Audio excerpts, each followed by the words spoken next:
On connaît tous cette lutte pour tenir ses objectifs, pour résister à la tentation. Et bien souvent, le réflexe, c'est de pointer du doigt un manque de volonté. Mais et si cette fameuse volonté n'était pas la solution? Et si en réalité elle était une partie du problème? Alors, voilà notre programme. On va commencer par la grande théorie classique de la volonté muscle. Puis, on verra comment tout ça s'est effondré. Ensuite, on explorera des idées fascinantes comme l'architecture du choix et un nouveau modèle, l'écosystème comportemental. Et on finira sur comment, concrètement, devenir l'architecte de ses propres habitudes. Allez, on commence. La théorie de la volonté comme un muscle. C'est cette idée qu'on a tous en tête, très intuitive. Notre self-control, c'est comme une batterie qui se vide au fil de la journée. On a tous déjà ressenti ça, non? En fin de journée, le cerveau est en bouillie après 1000 micro-décisions. Et là, l'idée de cuisiner un truc sain, ça semble être une montagne face à l'appel de la pizza. D'où vient cet épuisement? C'est pile la question à laquelle cette première théorie a essayé de répondre. Le nom scientifique de ce concept, c'est l'épuisement de l'ego. C'est une idée popularisée par le psychologue Roy Baumeister. En gros, imaginez une jauge d'énergie mentale. Chaque fois qu'on résiste à une notification, qu'on se force à finir un dossier, eh bien, on puise dans cette jauge. Et une fois qu'elle est vide, elle est vide. C'est aussi simple que ça. Pour tester cette idée, il y a une expérience qui est devenue ultra célèbre. Imaginez la scène. Une pièce qui sent divinement bon les cookies au chocolat qui sortent du four. On fait venir 2 groupes. Le premier peut en manger, pas de problème. Mais le deuxième doit se contenter de radis, tout ça en ignorant l'odeur et la vue des cookies. Juste après, on leur donne à tous un puzzle très difficile, quasiment impossible à résoudre. Le résultat, il est sans appel. Le groupe radis, celui qui a dû brûler toute son énergie mentale pour résister, abandonne le puzzle beaucoup plus vite. La preuve semblait faite, leur réservoir de volonté était à sec. On passe à la suite, et là, c'est le drame. Cette belle fondation, elle commence à s'effriter.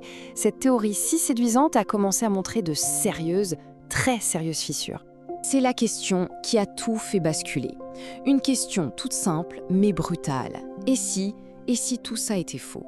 Et là, la réponse est venue d'une véritable contre-offensive scientifique. Pour en avoir le cœur net, une étude de réplication gigantesque a été lancée. On parle de 24 labos dans le monde, plus de 2000 participants. Le verdict a été un tremblement de terre. Impossible de retrouver le moindre signe d'épuisement de l'ego. Rien. Zéro. L'effet s'était volatilisé. Ce qui nous amène à un retournement de situation complet. L'idée du muscle qui se fatigue, on la remplace par quelque chose de bien plus nuancé. En fait, l'effet est soit très faible, soit carrément inexistant. Et le plus fou dans tout ça, c'est que nos propres croyances changent tout. Si on est persuadé que notre volonté est limitée, alors on se comportera comme si c'était vrai. C'est presque une prophétie autoréalisatrice. Bon, du coup, si le problème n'est pas notre force intérieure, où est la solution? On en arrive à notre troisième partie, le pouvoir de l'architecture du choix. Et si la clé se trouvait à l'extérieur de nous, dans notre environnement? C'est James Clear, l'auteur du best-seller Un rien peut tout changer, qui le dit très bien.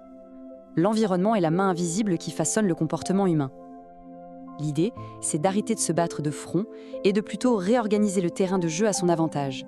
Un exemple parfait pour illustrer ça, c'est une étude menée dans la cafétéria d'un hôpital. Le but, que les gens boivent plus d'eau et moins de soda. Mais attention, la contrainte, c'était interdiction de leur parler, pas de slogan, pas d'affiche. Le seul outil autorisé, c'était de modifier l'environnement. Alors, comment ils ont fait? C'est d'une simplicité géniale. Ils ont juste rendu l'eau omniprésente. Ils ont ajouté des bouteilles d'eau dans les frigos à côté des sodas, ils ont mis des paniers remplis d'eau près des caisses, partout. Et le résultat? En à peine quelques mois, sans dire un mot, les ventes d'eau ont bondi de presque 26%, et celles des sodas ont chuté de plus de 11%. Ils n'ont pas changé les gens, ils ont changé le chemin par défaut. Le principe est donc super simple et puissant. Pour encourager une bonne habitude, il faut la rendre évidente, la mettre sous notre nez. La guitare posée au milieu du salon sera jouée bien plus souvent que celle qui est rangée dans sa housse. Les médicaments à prendre le soir, si on les met juste à côté de la brosse à dents, impossible de les oublier. En fait, il s'agit de créer des rappels visuels qui font le boulot à notre place. On continue. Maintenant qu'on a vu le rôle de l'environnement, on va prendre encore un peu de recul pour découvrir ce qu'on appelle l'écosystème comportemental. Parce que l'environnement, en fait, ce n'est qu'une pièce d'un puzzle beaucoup plus grand. Pendant longtemps, les sciences du comportement, c'était un peu un champ de bataille, avec des dizaines de théories qui se tiraient dans les pattes. Mais récemment, une nouvelle approche a émergé, le modèle comportemental unifié. Le but, c'est de synthétiser tout ça pour enfin avoir une carte d'ensemble. Et voici cette carte, l'écosystème comportemental. Le mot le plus important ici, c'est écho. Pourquoi ? Parce que rien n'existe de manière isolée. Nos pensées influencent nos actions. Nos actions changent notre environnement. Notre environnement déclenche des émotions. Et nos émotions, à leur tour, colorent nos pensées. C'est une boucle, une danse permanente. Pour bien comprendre, décomposons ce système en 4 grands piliers. D'abord, il y a l'environnement. C'est notre espace physique, bien sûr, mais aussi notre état interne, la faim, la fatigue. Ensuite, la cognition, c'est notre petite voix intérieure, nos croyances, les histoires qu'on se raconte. Puis, les émotions, ces signaux qui nous alertent sur ce qui est important. Et enfin, les comportements. Ce sont nos actions visibles, nos habitudes. C'est l'interaction constante entre ces 4 éléments qui orchestrent notre vie. On arrive à la dernière partie, la conclusion de tout ça. Devenir l'architecte. Tout ce qu'on vient de voir nous mène à une idée simple, mais qui change tout. Il faut changer de posture, passer de simple consommateur de sa vie à concepteur. Voilà le message central. S'acharner à avoir plus de volonté, c'était se poser la mauvaise question. La vraie question, la bonne, ce n'est pas comment je peux avoir plus de volonté, mais plutôt comment je peux concevoir un système de vie où j'ai besoin de moins de volonté. On passe de la force brute à l'ingénierie personnelle. James Clear le résume avec une phrase puissante. Soyez le concepteur de votre monde et pas simplement son consommateur. Ça nous rappelle une chose cruciale.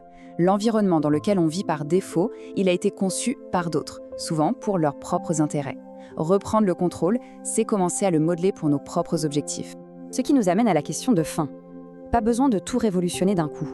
Quel serait le plus petit ajustement possible, là, maintenant ? Un micro-changement dans son environnement, comme juste déplacer une appli sur l'écran d'accueil de son téléphone, ou peut-être un changement dans une croyance, en arrêtant de se répéter « je n'ai aucune volonté ». C'est souvent par cette toute